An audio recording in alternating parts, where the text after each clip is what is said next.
جو تمام نبیوں کے امام ہیں، ان کی امت کو تمام امتوں کا بھی امام بننا چاہیے۔ اصولی حیثیت اس امت کی یہی ہے، لیکن ہماری بدقسمتی یہ ہے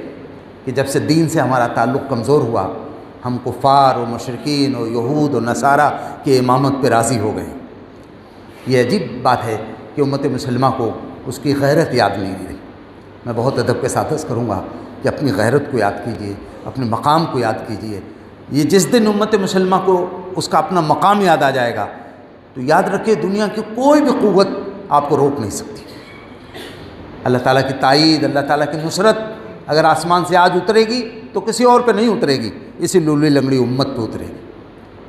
اس امت کو مایوس ہونے کی ضرورت نہیں ہے۔ اور میں تو کبھی کبھی طالب علمانہ انداز میں یوں بھی سمجھتا ہوں کہ اگر یہ امت مایوس ہو جائے، اگر یہ امت دل تھوڑا کر لے، تھوڑ دلے پن کا شکار ہو جائے، تو دنیا کی مظلوم و گمراہ اور جو گمراہی میں سسکتی و بلکتی قوموں کو کون آس دلائے گا، کون امید دلائے گا، کون حوصلہ دلائے گا اگر یہ امت ہی مایوس ہو جائے؟ تو گویا دنیا کی ساری قوموں کو اور ساری امتوں کے لیے ہم ہدایت کے قندیل ہیں، ہم امید کا کرن ہیں، ہمیں نہیں مایوس ہونا ہے۔ یہ احساس رکھیے۔ اور مجھے لگتا ہے کہ امت مسلمہ کے اندر نئی نسل میں یہ احساس جس حد تک بھی دھیرے دھیرے سرایت کر رہا ہے، امت مسلمہ کے جو دشمن ہیں وہ بالکل جو تلملا رہے ہیں کہ کہیں ایسا نہ ہو کہ امت دوبارہ سے جاگ جائے اور پھر ہمارا استحصال کا، ہمارا ظلم کا، ہمارا فحاشی کا اور فساد کا نظام ختم ہو جائے اور امت انصاف کے عالم کو پوری دنیا میں قائم کر دے۔ میں بہت ادب کے ساتھ عرض کروں گا کہ امت مسلمہ کو اس بات کا احساس ہونا چاہیے کہ اس کے پاس کتنی بڑی نعمت ہے۔ قرآن مجید میں سورہ توبہ کی ایک آیت ہے، اللہ تعالیٰ نے فرمایا ان اللہ اشتری من المؤمنین انفسهم واموالهم بان لهم الجنہ، اللہ تعالیٰ نے مومنوں سے ان کی جان اور ان کے مال خرید لیا ہے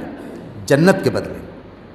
اگر ہم مسلمان ہیں، ہم ایمان والے ہیں، تو ہماری جان اب ہماری نہیں رہی، ہمارا مال ہمارا نہیں رہا، ہم نے اس کا سودا کر لیا ہے اللہ تعالیٰ سے، اپنی جان کو دینے کا اعلان کر دیا ہے، اپنے مال کو دینے کا اعلان کر دیا ہے۔ اس کے بدلے میں ہم نے اللہ تعالیٰ سے جو چیز مانگی ہے اور اللہ تعالیٰ نے جس کا وعدہ فرما لیا ہے وہ جنت ہے۔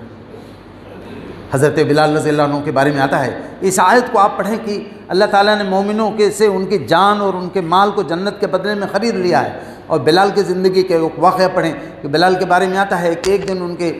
اوباش لڑکوں نے مکے کے ان کے گلے میں پھندا ڈال کر اور ان کو گھسیٹتے رہے پورے مکے کے اندر، پیٹھ ایک دم لتھڑ گئی، ایک دم لہولان ہو گئی پیٹھ، لے جا کر کے کنکریاں بچھائیں میدان میں، چلچلاتی دھوپ میں ان کو زخموں کے بل یعنی پیٹھ کے بل انہی کنکریوں پہ لٹا دیا اور بہت وزنی پتھر لا کے رگڑ دیا سینے پر، جس کے اثر سے ان کی زبان